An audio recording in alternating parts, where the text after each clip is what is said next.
Mari kita jadikan AI sebagai teman diskusi untuk mencari ide dan mencari inspirasi, bukan sebagai joki tugas.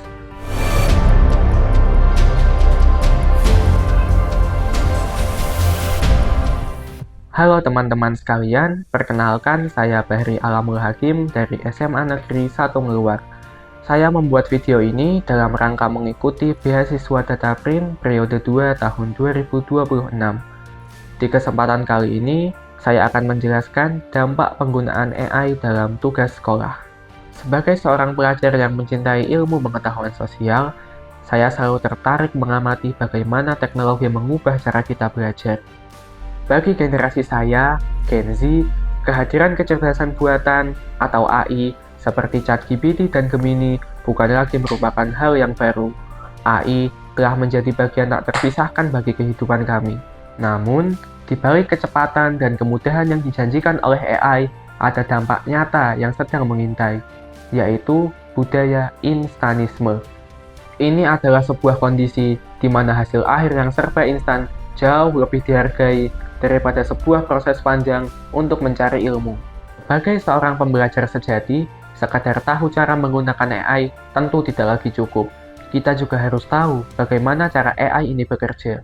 Pada dasarnya, AI tidak benar-benar memahami realitas seperti manusia. Mereka hanya menghasilkan jawaban berdasarkan data-data yang ada. Saya pernah berada di persimpangan jalan ini ketika berjuang dalam kompetisi OSN IPS tingkat kabupaten. Sebagai perlombaan pertama dalam hidup saya, tantangannya sangat besar karena saya harus membedah materi IPS yang sangat kompleks. Saya tidak hanya dituntut untuk menghafal, tetapi juga harus menganalisis fenomena sosial, membaca data grafik, hingga memecahkan masalah yang rumit, mulai dari perubahan iklim hingga kebijakan ekonomi internasional. Di tengah keterbatasan referensi buku yang saya miliki saat itu, AI hadir sebagai penyelamat dan alat bantu yang luar biasa.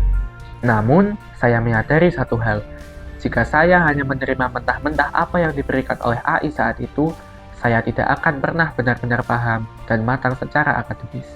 Oleh karena itu, saya memilih jalur yang lebih kreatif. Saya memanfaatkan AI hanya untuk memetakan data mentah mengenai perubahan iklim dan dampaknya terhadap ekonomi masyarakat lokal.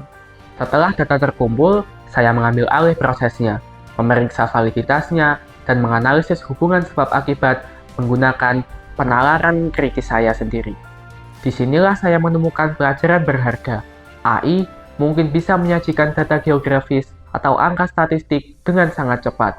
Tetapi, teknologi ini tidak dapat memberikan empati sosial, sebuah rasa kepedulian yang justru paling kita butuhkan ketika sedang membedah masalah sosial di tengah masyarakat. Sebaliknya, jika semua tugas sekolah, esai, atau puisi diserahkan sepenuhnya kepada mesin, hasil yang keluar memang cepat. Namun, ide dan kreativitas kita akan serba seragam. Saya pernah mengamati fenomena ini di kelas. Saat itu, ada tugas membuat poster. Namun, saat hari pengumpulan tiba, hasil visual dan konsep poster antar kelompok ternyata sama persis.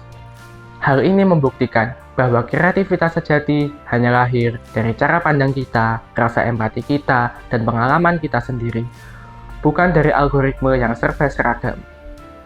Maka dari itu, mari kita jadikan AI sebagai teman diskusi untuk mencari ide dan mencari inspirasi, bukan sebagai joki tugas, yang malah membuat daya pikir kita menurun. Satu piala kabupaten yang saya raih saat itu menjadi validasi nyata bahwa pemikiran kreatif manusia tidak akan pernah bisa digantikan oleh kecerdasan buatan.